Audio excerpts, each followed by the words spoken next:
तो उसमें नमस्कार। मेरा नाम अशोक कनौजिया है।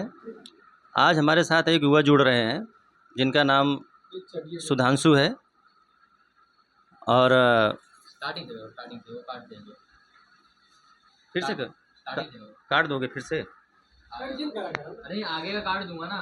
बता चलो स्टार्ट से करो। स्टार्टिंग से बोलो, अभी बोलो। नमस्कार।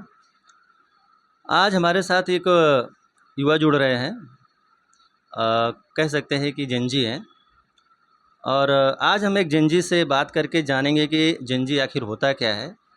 बहुत कुछ आजकल देश में जेनजी चल रहा है, तो उसके विषय में एक जेनजी मिले हैं, उनसे बात करते हैं और उनकी जानेंगे उनकी लाइफ के बारे में और उनकी पढ़ाई लिखाई के बारे में, और क्या क्या जेनजी क्या सोचता है और आज के युवा जो हैं किस तरीके की सोच रखते हैं, इसी विषय पे बात करेंगे।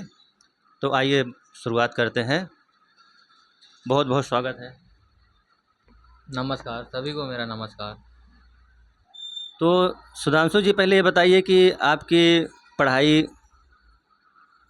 कहाँ से हुई और कहाँ तक अभी चल रही है? जी मैंने इसी साल HSC 12वीं से पास आउट किया है मुलुंड से, और अभी मैं first year BCA Mumbai university के अंडर पढ़ाई कर रहा हूँ। तो जैसे कि आजकल एक बहुत वर्ड सुनने में आ रहा है, जेनजी। तो मैं जानना चाहता हूँ आखिर ये जेनजी है क्या, और ज़रा हमें समझाने की कोशिश करें, क्योंकि आप भी जेनजी हैं। जेनजी इतना कोई कॉम्प्लिकेटेड तो है नहीं, ये एक जनरेशन का नाम है। लाइक जो बच्चे 1997 से लेके 2012 में पैदा हुए उन्हें जनरेशन Z बुलाया गया है। ये जनरेशन स्पेशल इसलिए है क्योंकि ये जनरेशन टेक्नोलॉजी, टेक और अपने कैसे बताऊँ मैं, नॉन चालेंट बिहेवियर को लेके बहुत पॉपुलर है। नॉन चालेंट का मतलब होता है लाइक इन्हें ज़्यादा किसी चीज़ों से फ़र्क नहीं पड़ता। तो जैसे आप लोगों ने सुना कि आज का मतलब जेनजी क्या होते हैं, तो अब जेनजी के मुंह से ही सुनना बड़ा अच्छा लगा। तो सुधांशु जी, आप ये बताइए कि आपके आपका बचपन कैसे रहा? जी, अगर मैं बचपन की बात करूं तो मेरा बचपन काफ़ी अच्छा था। लाइक मैं अपने कॉलेज एजुकेशन की बात करूं तो मुझे बेसिक एजुकेशन जो होता है वो मुझे मिला, बेसिक एजुकेशन जिसे पढ़ के मैं आज यहाँ पर बैठा हूँ। तो अभी इस समय आप कौन सी पढ़ाई कर रहे हैं? लाइक मैं BCA फर्स्ट ईयर की पढ़ाई कर रहा हूँ मुंबई यूनिवर्सिटी के अंदर। बीसीए मतलब क्या? Bachelors of computer applications, first year. तो ये कितने साल का होता है? लाइक बैचलर्स की डिग्री 3 साल की होती है। फिर आगे चाहे तो हम मास्टर्स भी कर सकते हैं 2 साल का। और आपकी स्कूलिंग? मेरी स्कूलिंग यहीं थाने से हुई है। हम्म। मैं 10वीं तक यहीं थाने से पढ़ा हूँ। GSS इंग्लिश हाई स्कूल मेरा स्कूल का नाम, काफ़ी प्रसिद्ध स्कूल माना जाता है। तो आपकी पढ़ाई कौन से मीडियम से हुई है? हिंदी मीडियम, मराठी मीडियम या इंग्लिश नहीं, मीडियम? मैंने अपनी स्कूलिंग इंग्लिश मीडियम से ही कंप्लीट की। हम्म। लाइक पहली से लेकर 10वीं तक मैं इंग्लिश मीडियम से ही पढ़ा हुआ हूँ। तो मैं आपसे अब थोड़ा सा देश के बारे में या देश की परिस्थिति के बारे में कुछ सवाल करूंगा। अगर आप देना चाहें तो आप उसका सवाल का जवाब दे सकते हैं, नहीं देना चाहें तो कोई ऐसे ज़रूरी नहीं है कि आप देना ही चाहें, पर आप सोचते क्या है इस विषय में, वो मैं जानना चाहूँगा। आज की पीढ़ी में या जो उनकी पहली वाली पीढ़ी में आप क्या अंतर देखते हैं? लाइक मेरा जवाब ये है कि आज की जो पीढ़ी है, जनरेशन Z, वो चीज़ों को बहुत जल्दी समझती है और बहुत जल्दी से सीख लेती है। और मैं ऐसा मानता हूँ जो पुरानी जनरेशन है वो चीज़ों को सीखने में थोड़ा टाइम लेती थी। लाइक हम बात करें जैसे कि आर्टिफिशियल इंटेलिजेंस हो गया, तो मोस्टली जनरेशन ने उसे खुद ने सीखा है। हम्म। तो इस जो अभी दौर चल रहा है, हम्म, उस दौर में और जो राजनीति चल रही है, तो क्या जो राजनीति में बैठे हुए लोग हैं, क्या इस दौर के बच्चों को समझ नहीं पा रहे, इस दौर की पीढ़ी को समझ नहीं पा रहे हैं, या इस दौर की पीढ़ी उनको नहीं समझ पा रही है? क्या लगता है? ये काफ़ी एक अच्छा क्वेश्चन है, क्योंकि अगर आप ध्यान से देखेंगे जो अभी जिसकी सत्ता चल रही है वहाँ मोस्टली बहुत ही एजेड लोग बैठे हैं, तो एक जनरेशन गैप तो आ ही जाता है। अब जो उनके लिए सही है वो हमारे लिए सही नहीं है, और वो बात सही भी है। या फिर ऐसा उन्हें हित लगता होगा कि ये कानून लाने से हित होगा, लेकिन आज की जनरेशन उसे हित नहीं मानती होगी। तो एक जनरेशन गैप मैं मानता हूँ कि जनरेशन गैप आज आ जाता है। तो इसका समाधान क्या है आपके हिसाब से? इसके लिए क्या करना चाहिए? इसके लिए मैं ऐसा मानता हूँ जो सरकार है उसे जेन जी की आवाज़ सुननी चाहिए। और लाइक जेन जी को क्या नीड है, उन्हें आज के युग में क्या ज़रूरत है। तो जेनजी की क्या मांग है या जेनजी की क्या ज़रूरत है, वो उनको मान मान लेना चाहिए। हाँ, तो उस हिसाब से जैसे तो मैं मानता हूँ जैसे एक एक्सपीरियंस और यंग टैलेंट अगर सब साथ में मिलके काम करें, ये देश बहुत तरक्की कर सकता है। क्या बात है, आपने बहुत सही बात कही। और ये इस पे विचार करने लायक या विचार करना चाहिए। और सुधांशु जी, अब मैं आपके डेली रूटीन के बारे में जानना चाहूँगा कि आपका डेली रूटीन क्या है? आप मॉर्निंग से लेके इवनिंग या रात तक क्या-क्या करते हैं? और आपका शेड्यूल कैसा रहता है? जी, एज अ जनरेशन जेड का शेड्यूल है वो मोस्टली बहुत बिजी रहता है, इसलिए आप देखेंगे जनरेशन जेड में स्ट्रेस के लेवल्स बहुत बढ़ गए हैं कंपेयर टू अदर जनरेशन। नहीं, स्ट्रेस तो हर हर पीढ़ी में रहता था और है भी। लेकिन अगर स्टडीज़ जो हम बताती हैं और बात करूँ मेरी, तो मेरा दिन सुबह 6:30 बजे शुरू होता है। मैं सुबह उठ के पहले जिम जाता हूँ, फिर वहाँ से आके फ्रेश होके अपने कॉलेज के लिए तैयार होता हूँ, फिर कॉलेज जाता हूँ, फिर आप अपने लेक्चर अटेंड करके फिर मैं घर पे आके थोड़ा रेस्ट करके अपने बचे हुए काम करता हूँ एकेडमिक्स के। फिर मैं ज़रा बाहर के 2-3 काम निपटा देता हूँ, जैसे मेरे पापा की मदद करना, ये वगैरह वगैरह। फिर वही रात में अपना दिन में 12 बजे तक ख़त्म करता हूँ अपना दिन। मैंने सुना है कि आप डायरी-वायरी भी लिखते हैं। ओह! जी हाँ, ये बात सही है। वैसे मुझे पूछना नहीं चाहिए, पर्सनल है, लेकिन डायरी लिखना अच्छी बात है। तो ऐसा क्या लिखते हैं आप डायरी में अपने? तो बताना चाहें तो, ऐसा कोई मैंडेटरी नहीं है कि नहीं बताना ही ऐसा, पड़े। वो डायरी ऐसा नहीं है कि पसंद आ रही है, वो डायरी कोई भी पढ़ सकता है ऐसे तो। हाँ। वो डायरी में बहुत सारी फ़िलॉसफ़िकल बातें, मेरे विचार हैं। इवन दो मैं क्या करता हूँ, मैं लाइक जैसे कि मुझे मेरे जिम की हैबिट ट्रैकिंग करना बहुत पसंद है। हाँ। तो लाइक मैंने आज कितने किलो के डंबल्स उठाए, मैंने क्या एक्सरसाइजेज़ की, मुझे वो लिखना बहुत पसंद है। मुझे खुद को ट्रैक करना पसंद है, लाइक कि मैं ऐसा चाहता हूँ कि मैं हर एक दिन खुद से बेटर बनूँ, 1% बेटर डेली। क्या बात है। इसलिए मुझे खुद को ट्रैक करना बहुत पसंद है। तो वो डायरी में ऐसा कुछ पर्सनल नहीं है, वो डायरी मोस्टली सबके लिए नहीं, अवेलेबल है। मैं सच बताऊँ तो जेन ज़ी की यही बातें मुझे बहुत अच्छी लगती है कि वो मतलब ज़्यादा चीज़ों को गहराई से, मतलब कहते हैं ना कि वो, अभी मेरे पास शब्द नहीं आ रहे वो कहने के लिए, मैं कैसे कहूँ, पर ठीक है। और मैं देख रहा हूँ कि ये आपका स्टडी टेबल है। जी हाँ, सही लिखा है। तो मैं देख रहा हूँ कि आपके स्टडी टेबल पे बहुत सारे छोटे छोटे स्टिकर लगे हुए हैं, उसमें छोटी छोटी कुछ लाइनें हैं। तो आप बता सकते हैं दो चार लाइनों के मतलब क्या है इसके, क्या कुछ बता सकते हैं? जैसे मुझे लगता है कि ये फर्स्ट वाला, nobody is thinking about you, इसका क्या मतलब है?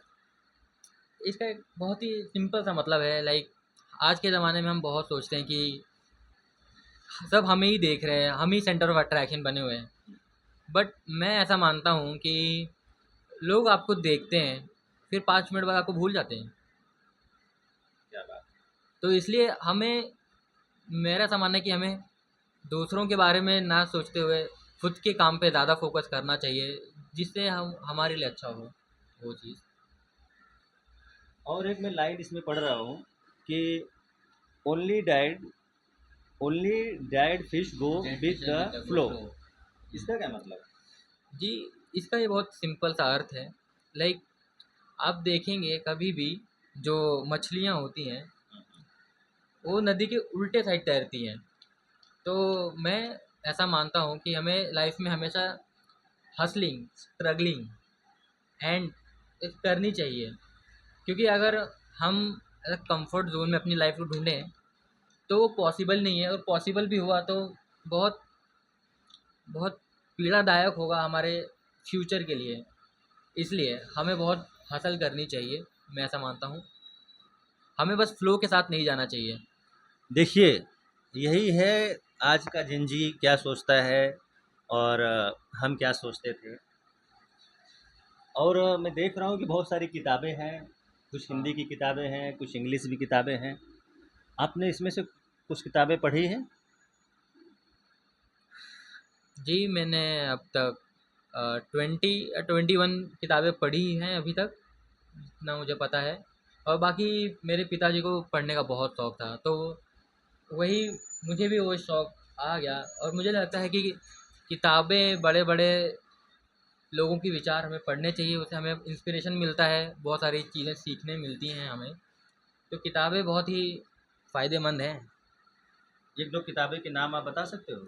हाँ, एक दो बहुत किताब बहुत है। किताबें हैं मेरे पास, जैसे कि the courage to be disliked, the 48 laws of power and surrounded by idiots. ऐसे मेरे पास बहुत ही किताबें हैं, the laws of human nature. ये सारी किताबें मुझे बहुत प्रोत्साहन देती हैं और आगे बढ़ने के लिए मोटिवेट करती हैं। तो ये तो इंग्लिश की किताबें हुई, हिंदी हिंदी की किताबें कुछ आपने पढ़ी हैं? जी नहीं, हिंदी में मैं अभी एक भी किताब नहीं पढ़ी। मैं देख रहा हूँ कि भगवद गीता भी है। आपने भगवद गीता पढ़ी है? जी नहीं, मैंने भगवत गीता अभी पूरी सब पढ़ी नहीं, बट मैं विचार कर रहा हूँ कि जो भगवत गीता की फ़िलॉसफ़ी, उस फ़िलॉसफ़ी जो स्टडी करूँ अच्छे से। क्योंकि जब मैं 16 साल का था, तब मैंने भगवत गीता का जो सार होता है वो समझने की कोशिश की थी, और मुझे बहुत बड़ा ही अच्छा लगा था कि हाँ, ऐसा भी होता है। लाइक हमारी ड्यूटीज़, हमारी रिस्पॉन्सिबिलिटीज़, वो सब क्या है, हमें बहुत अच्छे से डेली लाइफ बहुत अच्छे से हमें एक्सप्लेन करने को मिलता है। इसलिए मैं सोच रहा हूँ वो एक फ़िलॉसफ़ी को पढूँ। भगवद गीता को क्या आप कैसे किस नज़र दो से आप मिनट। देखते हो? हाँ भगवद गीता को आप किस नज़र से देखते हो? मतलब क्या आपको लगता है वो एक धार्मिक ग्रंथ है या एक जी, एक मेरी मैं कहता हूँ कि एक लाइफ का मेनू है? जी, मेरे हिसाब मैं उसका आंसर बस एक ही लाइन में देना चाहूँगा। मेरे लिए वो किताब एक प्योर फ़िलॉसफ़ी है, प्योर फ़िलॉसफ़ी, हुँ। बस। तो मतलब कहने का मतलब भगवद गीता को एक रिलीजियस बुक मानना अच्छी बात नहीं है। जी, मैं ऐसा नहीं मानता, लाइक मैं उसे एज़ अ फ़िलॉसफ़ी बुक देखता हूँ। लाइक हमें, अगर हम उसे एज़ अ फ़िलॉसफ़ी देखें तो ज़्यादा बेहतर होगा, हम ह्यूमन्स के लिए ज़्यादा बेहतर होगा। उसकी फ़िलॉसफ़ी हम समझ पाएँ, उसे हमने अपने लाइफ़ मुझे में ऐसा लगता है इम्प्लीमेंट कि कर पाएँ अगर तो। अगर रिलीजियस बुक अगर उसे कह देते हैं तो वो उसकी जो शायद जो उसकी मतलब वो है कीमत है या उसकी हुँ, जो वैल्यू है, हम उसे सीमित कर देते हैं। बहुत, बहुत। मैं ऐसा मानता हूँ जो भगवद गीता की जो फ़िलॉसफ़ी है, ये किसी धर्म से जुड़ी हुई नहीं रहनी चाहिए। इसे हर एक इंसान इंसान वो किसी भी धर्म का, उसे वो फ़िलॉसफ़ी पढ़नी चाहिए और अपने लाइफ़ में इम्प्लीमेंट करनी चाहिए। आपने धर्म एक शब्द अभी बोल दिया। हुँ, दरअसल हमें एक बात में बिजनेस पूछना तो नहीं चाहिए था, लेकिन अब मैं आपने धर्म बोल दिया, तो मैं आपसे जानना चाहता हूँ कि धर्म आखिर है क्या? आप कैसे देखते हो धर्म क्या है मतलब? धर्म है क्या? जी, इसका उत्तर तो मैं खुद भी ढूंढ रहा हूँ। सही बताऊँ तो इसका उत्तर तो सही हिसाब से मैं अभी तक धर्म को डिकोड नहीं कर पाया हूँ कि धर्म मतलब क्या। अभी जैसे मुझे दुनिया ने बताया है धर्म धर्म धर्म, मुझे भी उतना पता है, लेकिन मैं उस बात पे विश्वास नहीं करता। मतलब अभी तक आपको जैसे कि किसी एक दायरे में बांधना आपको अच्छा नहीं है, नहीं लाइक, कि अब जैसे कि आपको अगर हिंदू से जोड़ दिया जाए, मुस्लिम से जोड़ दिया जाए, सिख ईसाई से, आप इस सब चीज़ों में बनना चाहते हो? जी मैं ऐसा नहीं मानता। मैं एक रीज़न ढूंढता हूँ। अगर मैं मंदिर में मत्था टेक रहा हूँ, मैं मस्जिद में मत्था टेक रहा हूँ, मैं क्यों टेक रहा हूँ? मेरा कोई पर्पस है। चलिए ठीक है। अब मैं बात करूँगा कि मैं देख रहा हूँ कि आपने सबसे ऊपर जो है भारत का संविधान रखा हुआ है आपके इसमें। तो संविधान के बारे में कुछ कहना चाहेंगे आप?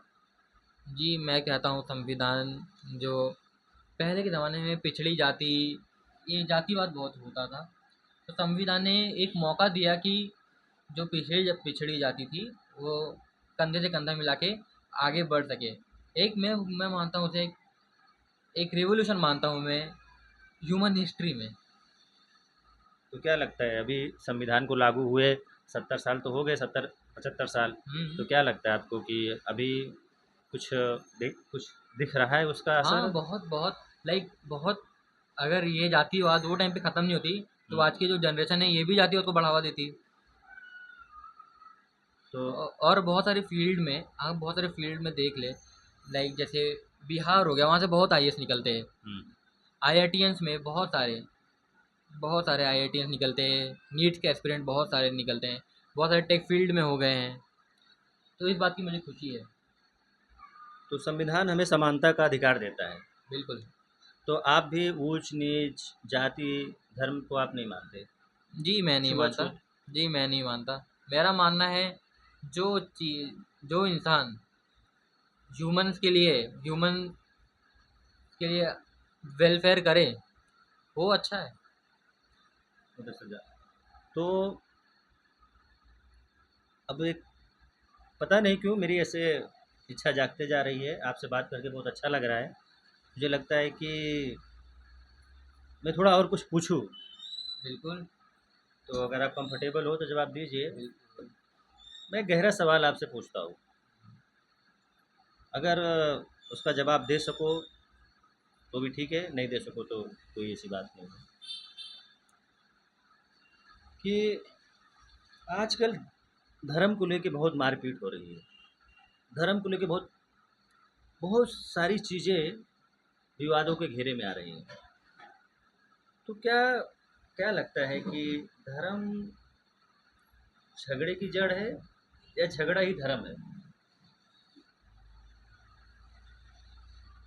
जी मैं किसी धर्म को बुरा नहीं बोलता। मैं ऐसा मानता हूँ कि वो धर्म के जो आजकल ऐसा हो गया कि जो इंसान है वो धर्म को ऐसा ऐसा लगता है कि उन्होंने पूरा ठेका ले लिया कि मुझे ही बचाना है। ऐसा मुझे लगता है कि उन्होंने ठेका ले लिया है। लाइक अभी आपको तो किसी ने नहीं बोला ना कि प्लीज़ आप मुझे प्रोटेक्ट करो, ऐसा प्रोटेक्ट करो। तो मुझे ऐसा लगता है कि ये डिवाइड एंड रूल जो अंग्रेज़ों की पॉलिसी है, ये सब उसी पे चला आ रहा है, डिवाइड एंड रूल। तो आप ईश्वर में विश्वास करते हैं? जी इसका आंसर मैं खुद ढूंढ रहा हूँ। सही बताऊँ तो अभी ये प्रश्न का उत्तर देने के लिए मैं अभी खुद बहुत छोटा हूँ। मैं अभी भी ज़िंदगी को बहुत समझ रहा हूँ, मुझे ज़िंदगी और करीब से देखनी है, इसलिए इसका जवाब मैं अभी देना सही नहीं समझता। क्या बात है! मतलब ये जवाब सुनकर अच्छा लगा कि आज की पीढ़ी को वो जो जानती है, वो जानती है। जो नहीं जानती है, वो उसे स्वीकार करने में भी उसे कोई अपनी तौहीन नज़र नहीं आती है। मुझे लगता है कि ये बहुत अच्छी क्वालिटी है आज की पीढ़ी में, कि ये दावा नहीं करते, जो चीज़ जानते हैं वो जानते हैं, जो नहीं जानते वो सीधा इनकार करते हैं, मैं नहीं जानता। तो सुधांशु जी बताइए कि और आगे क्या करना चाहते हैं आप? लाइफ में आपका गोल क्या है? आप पढ़ाई में या कुछ भी, मतलब जीवन में आगे आपका क्या गोल है? आप क्या करना चाहते हैं? लाइक सच बताऊँ तो मुझे एज अ 9 to 5 पर्सन तो नहीं बनना। मैं बिल्कुल नहीं चाहता कि मैं 9 to 5 पर्सन बनूँ, बट मैं ऐसा चाहता हूँ कि मैं अपनी ज़िंदगी अपने वैल्यूज़ पे जीऊँ, अपने ढंग से जीऊँ, दुनिया देखूँ, लाइफ को समझूँ, और हो सके तो लोगों की मदद करूँ। क्या बात है! अच्छे विचार हैं आपके, और मैं सराहना करता हूँ आपके विचारों की। तो आपको घूमना-फिरना भी पसंद है? हाँ जी, मुझे ट्रैवलिंग का बहुत शौक़ है। हुँ। अभी तक आप कहाँ-कहाँ घूमे हैं, कुछ बता सकते हैं? लाइक मैं बनारस घूमा हूँ, औरंगाबाद घूमा हूँ, हुँ। और पूरा मुंबई ऑलमोस्ट मैंने देख लिया है, पूरा मुंबई देख लिया है। और तो भी अगला ऐसे शहर घूमने का है प्लान? कौन-सा? कुछ है आपके डिक्शनरी में कि अगला शहर यही घूमेंगे? लाइक अभी मैं 18 का हुआ हूँ, हुँ। तो मैंने सोचा है कि मैं उदयपुर वाह! उदयपुर क्या बात है! उदयपुर तो बहुत अच्छा शहर है। हाँ, जो मैं सोचा है सोलो ट्रिप करके आऊँ। 18 साल का हुआ हूँ तो अपने पैसे जमा अच्छा, करूँ। मतलब आप अर्निंग भी कर रहे हो? साइड इनकम भी है आपका? मतलब पढ़ाई के साथ-साथ अर्निंग भी चालू है? क्या बात हाँ, है! हाँ, लाइक मैं थोड़े मोटे फ्रीलांसर की तरह पार्ट टाइम जॉब कर लेता हूँ, हाँ, हाँ, तो मुझे थोड़े बहुत मेरे खर्च के पैसे मिल जाते हैं। हाँ। तो इंडिपेंडेंट होने होने में बहुत ही मज़ा है। तो इसलिए मैं सोचा थोड़े पैसे जमा करूँ, और जितना जल्दी हो सके मैं एक सोलो ट्रिप करके आऊँ उदयपुर की। उदयपुर की। वो सिटी मुझे बहुत पसंद है। और बनारस कैसा लगा आपको? मुझे बनारस बहुत अच्छा लगा। वहाँ बनारस के बारे में कुछ बताइए। कितना दिन का ट्रिप था आपका बनारस का? अ, 3 आई गेस 3 3 दिन 2 रातें ऐसा कुछ तो ट्रिप था, बट बनारस जाने की मेरी दिली बहुत ही इच्छा थी, हुँ। बनारस जाने की। मैं बनारस को एक्सप्लेन नहीं कर पाऊँगा, वो ऐसी चीज़ है जो एक्सप्लेन की नहीं जाती। वो वहाँ पर जाके एक्सपीरियंस करने वाली चीज़ है, फ़ील करने वाली चीज़ है। एक चीज़ बोलूँगा कि हम वहाँ पर जाते तो हैं, बट अपनी जो सोल है, अपनी आत्मा वहाँ ही छोड़ के आते हैं। क्या बात है! तो फिर कभी मौका मिले तो एक बार वापस बिल्कुल, बिल्कुल। जाएँगे आप? बिल्कुल। अब मेरा बस चले तो मैं बनारस में ही बस जाऊँ। ऐसी सिटी है वो, आपको इतना बसने का मन करेगा वहाँ पर। वहाँ की आरती ये सब आप। हाँ, एक मैं वहाँ की जो आरती होती है, हाँ, हाँ। मैं उसे ऐसा स्पिरिचुअल नहीं देखता, अ, बट वहाँ के ऐसा कुछ तो प्रेज़ेंस है जो मुझे वहाँ पर अट्रैक्ट करता है। वो जो आरती है, गंगा किनारे बैठ के वो आरती देखने में, मुझे अभी भी ऐसा स्पिरिचुअल नहीं मानता, हुँ। बट वहाँ की जो डिवाइन एनर्जी है वो तो है, मतलब आप बहुत प्रभावित हुए बनारस से। बहुत ज़्यादा। तो वहाँ के कुछ खाने-पीने के बारे में कुछ हाँ, बताइए? वहाँ की कचौड़ी बहुत फ़ेमस है। मैंने हाँ, स्पेशली वो गाना भी कचौड़ी गली वो अभी गाना बड़ा चल रहा है कि कचौड़ी बहुत गली, बहुत भूल गइला बलमू। तो आप वो वाली बात कर रहे हैं, वही कचौड़ी गली आपने हाँ, देखा क्या? कचौड़ी गली मैंने सही बताऊँ तो मैंने देखी नहीं, ना ही मैंने कचौड़ी वहाँ की ट्राई की। मैंने वहाँ की मलाई मलाई ट्राई की, बहुत ही अच्छी लगी, और वहाँ की मैंने पान खाया वहाँ का, जो स्वीट पान होता है। हाँ, हाँ। मैं टबैको को वो नहीं करता, प्रमोट नहीं करता। जो स्वीट पान होता है वहाँ का फ़ेमस, वो खाया मैंने, बहुत ही अच्छा लगा। सच में बोलते हैं वहाँ का फूड ट्राई करना चाहिए, बहुत अच्छा फूड होता है वहाँ का। बनारस के घाटों में जो है, बनारस के जो घाट है। सुख है, हाँ, सुख है। और वहाँ के जो मणिकर्णिका घाट के बारे में आपका क्या कहना है? जी, मैं कुछ बोल नहीं पाऊँगा। मैंने जैसे वो घाट देखा, मैं ज़रा 2 मिनट के लिए मेरा दिमाग है वो ज़रा शांत सा हो गया, कुछ फ़ील करने की कोशिश कर रहा था मैं। तो वो ऐसी चीज़ मैंने वहाँ पर एक्सपीरियंस की जो मैं वर्ड्स में एक्सप्लेन तो नहीं कर पाऊँगा। वो आपको एक्सपीरियंस करनी पड़ेगी वहाँ जाके। हाँ, ऐसा कहते हैं कि मणिकर्णिका की जो अग्नि है कभी बुझती नहीं है। गर्मी हो, ठंडी हो, बरसात हो, कुछ भी हो। तो सदियों से वो आग जल ही रही है, और पता नहीं कब तक जलेगी। हाँ, ये बात सच है। वहाँ आपने पर देखा है? देखा है, वहाँ पर शमशान भूमि में एक एक चिता बंद होती नहीं कि दूसरी चिता जल जाती है। तो ये देख के बहुत ही इंसान हम्बल हो जाता है खुद ही अंदर से, एक हम्बलनेस आ जाती है उसमें।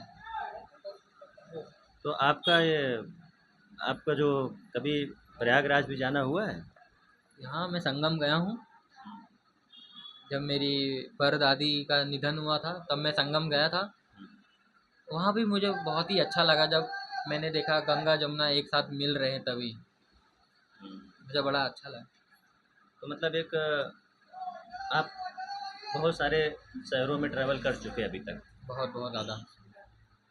तो चलिए, आपसे बात करके बहुत अच्छा लगा, और फिर कभी मौका मिले तो बातचीत करेंगे। आप बिल्कुल बिल्कुल। और क्या कहना चाहते हैं? आप हमारी ऑडियंस को आप क्या कहना चाहते हैं?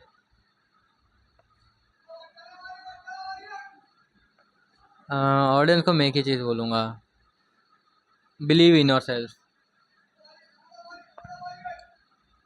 अपने पे विश्वास कीजिए। अपने पर विश्वास कीजिए। क्या बात है सुधांशु जी। पर्सनल जाते एक्सपीरियंस है, मैंने पर्सनल एक्सपीरियंस से ये चीज़ मैंने बोली है।